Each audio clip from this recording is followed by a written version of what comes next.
Hey, I'm Nate Bargatze. I'm excited to bring you some of the funniest comedians you haven't met yet, but that's about to change. We filmed this live in Nashville, Tennessee, and yes, everyone promised to behave. This is the Nateland Showcase. Thank you.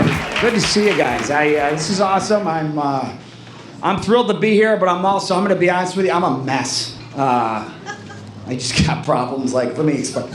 The last 6 months, it's been really downhill for me. In the last 6 months, I gained 30 pounds. I turned 54. I started losing my hair. I'm like, oh, man. So I just got real depressed. That's a lot to happen in 6 months. And you know what? That's not even true. I turned 44, and you guys as a group are like, yeah, I can see that. That looks about right. Dude, eat an apple or take a steam. What is... Yeah. All right, we established I look old, so that's nice. My hair falls out. I don't care about my stupid hair. My weight, look, it's fine. All right, I'm not going to tip over, but I'm not, listen, I'm not a healthy 274. I mean, it's whatever, man. It's nothing fits. I can't, button down shirt. It's over. I'll go to the mall. I'll walk into a Banana Republic, and they're like, nope. Hey, man, unless you're here for a gift card or socks, what are you doing? Get down to Old Navy. What is happening? I like Kohl's, man. They're there for us. That's a power store right there. Store, they take so many chances. I don't care over that. 90% off section? That's right. Kohl's has a 90% off section. Even Goodwill's like, dude, take it easy, guys. We're trying to make some charity here. They don't care over there. Go there, spend money, they give you money back. They tip you back with Kohl's cash. They literally, if you don't understand that, you hand them money at the register, and they're like, nah, you need some more. They just give it back to you. Some of it doesn't make sense. I only spent $15 there one time, and I got $20 Kohl's cash. This is great. So I made $40,000 during COVID shopping at Kohl's. So let's get some pictures afterwards. That's pretty sweet. Yeah, I don't know, man. What to tell you? I got into it with my dad and I. We're very tumultuous. I love him relationship, but he calls me recently. He goes, yeah, we got a real problem. He goes, Netflix is broken. I'm like, what? I'm like, what? He's like, yeah, I'm flipping through on cable. It's not popping up. I'm like, oh, God, all right. So I see what's going on here. So I'm on the phone with him. So I'm like, all right, let's troubleshoot. He's like, all right, Dad, do this. Take the remote, and I go in the top right, just hit the input button, right? Just hit input, and it'll flip over. And he's like, all right. And I'm like, are we good? And he goes, yeah. He's on, it says it's on the Zanies Channel. I'm glad some of you aren't laughing at that. That is so dumb, but if you're scoring at home, this guy said Zanies for HDMI1, as if that's a word we've been using for the last 50 years. Let's talk about this for a second. He just saw an acronym, chucked vowels into it, and just coined his own word. Like his brother, Zanies. And as a kid, we had Hobo and not HBO. And we didn't use the VCR, we used the Vicar, according to my dad. That's who made me. I love him, don't get me wrong, but man, it's all that stuff, man. He's 80, the phone, complete mess. He held out. He had his stupid flip phone for 15 years. He finally got whatever, iPhone 16 Max Pro, I don't know, whatever it is. So whatever, I go home to visit him, and let me see your phone. I look at his iPhone. He has one app on his home screen, and everything else is gone. No clock, no temperature, no he wiped out the entire hard drive on the latest iPhone. Steve Jobs, God rest his soul, couldn't have figured that out. But everything was just washed up. I'd say one app just right in the center, right in the home screen. 80-year-old guy, exactly what you think it is. That's right, it's the flashlight app. I'm sure you were thinking that. I just said it before you could. It's a big deal, gang. That flashlight's a big deal in his world. He loves it. You can't see. So he'd be at a place like this, the bill will come, he'll shine it, and then he forgets to shut it off. So what happens is he blows his battery out in 15 minutes, and then he thinks the iPhone's this piece of garbage product. He's like, oh, boy, this phone sucks. I could have went to Ace Hardware, got a real flashlight for $50. I was like, yeah, you should have done that. You would have saved $2,000. Now you're thinking. Again, I love him, but it's just, I don't know why I argue with him, man. He's got everything figured out. He's got strong opinions. He hates Amazon as a company. Hates them. 2 reasons he hates Amazon. He calls me, I was like, Dad, you should go on for shop. I was like, you shop, you were a plumber, you have bad knees, go in there, just get some stuff. He's like, nah. He goes, no, why should I? He goes, you can't get a lot of stuff. What? On Amazon? I was like, I was like, just knock it. I go, just what do you want? I'll put it on my account and I'll have it here tomorrow. He goes, you can't. I go, what? He goes, can you get gas? Yeah, that's right, guys. He found the one thing on that website that doesn't exist. He said, drum of fuel dropped off to the front porch. So, 0 for 1. Second thing he hates. Well, this happened. Christmas, I got him an Amazon Echo, what, a little hockey puck thing.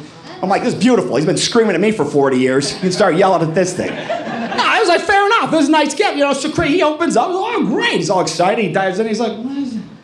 He goes, nah, I'm good. Just chucks it. I go, what is this? He goes, Sean, I don't want that thing in my house. I go, why? He goes, government's listening. I go, what? He goes, yeah, watch the news. He goes, government's in there. I don't want them hearing my private conversations. I was like, oh, all right. Look, gang, maybe the government's listening, maybe not. I'm not the guy to give you that answer. But if they are, after they heard him say the word Hidimi, gotta be honest, they're probably not listening anymore. I mean, honestly, they're probably not listening to any of us because Greg O'Brien freaked them out in Rochester, New York. He's a national hero.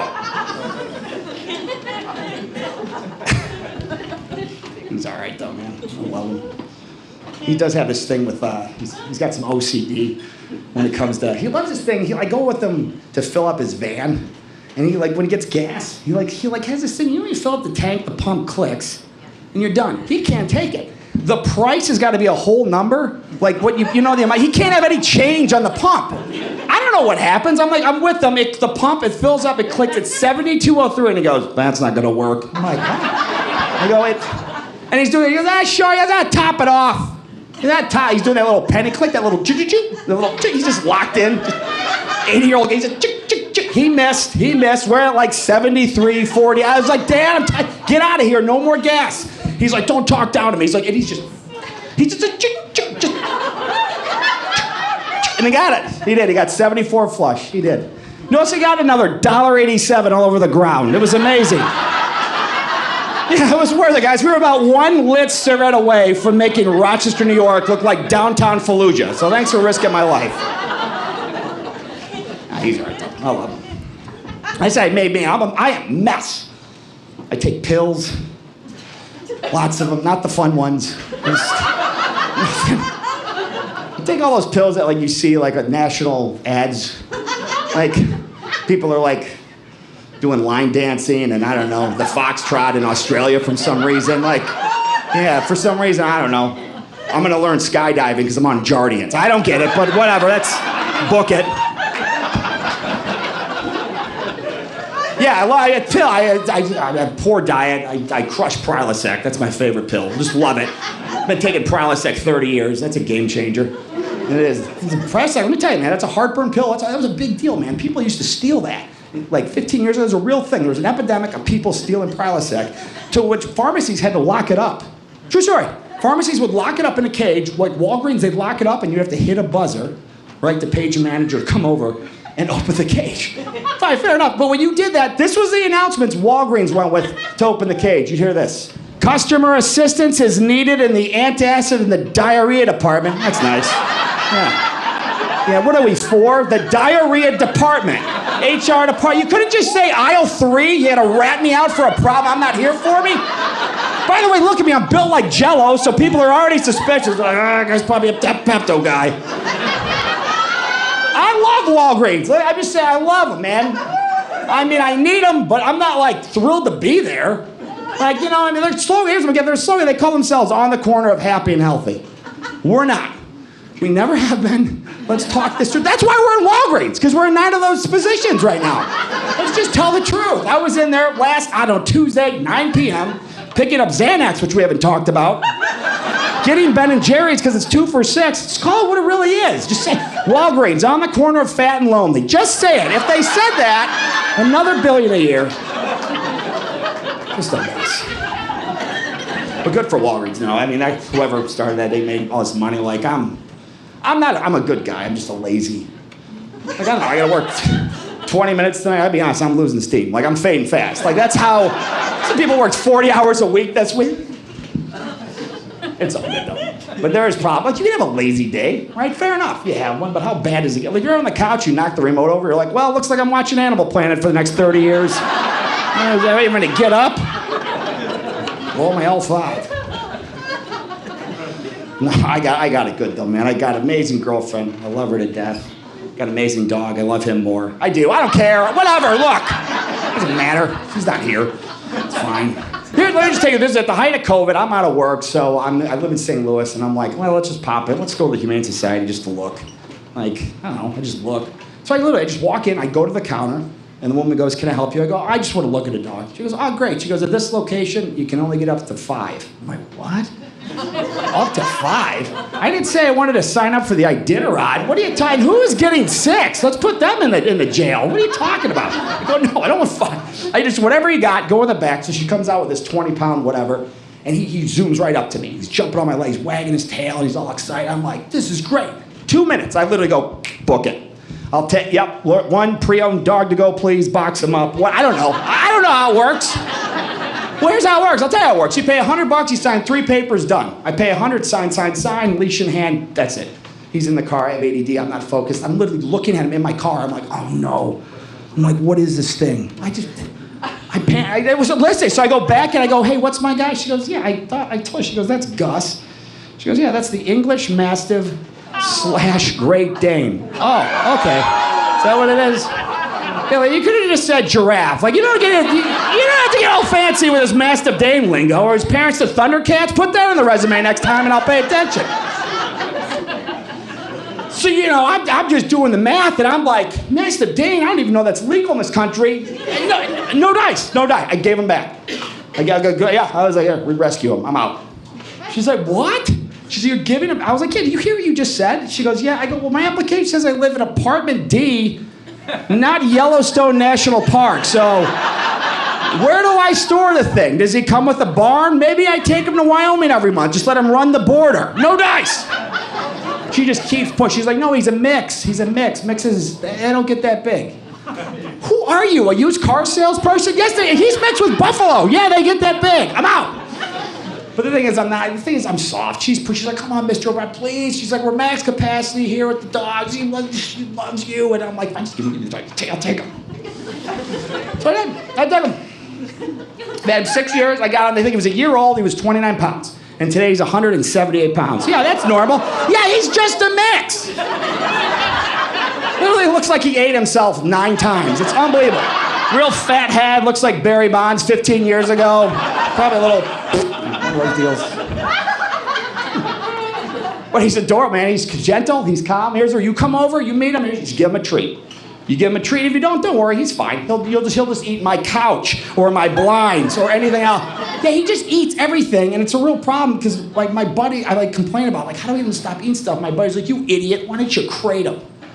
If you put him in a crate, we would have that problem. I'm like, yeah, well, the apartment is the crate. What do you want me to put? I put a crate in a crate? It's animal cruelty. I'd go to prison. So I have to live with it. It's my vice. I just have to, every 6 months, he just winds up and he just tees off with something in my apartment. He did. He ate my blinds, like those vertical strips. Like, he just ate them. Like the one they hang over from, like, a sliding door. He just ate them. Like, he ate, I started my day with 10. I got home, I had 7. He mowed down 3 blinds. Like, I don't mean he chewed them up, but he ate them. Like, he ate them, he swallowed them, I gave him a Prilosec, and he was fine. Everything was fine. So. Guys, thank you so much. I really appreciate you coming. Thanks for having me.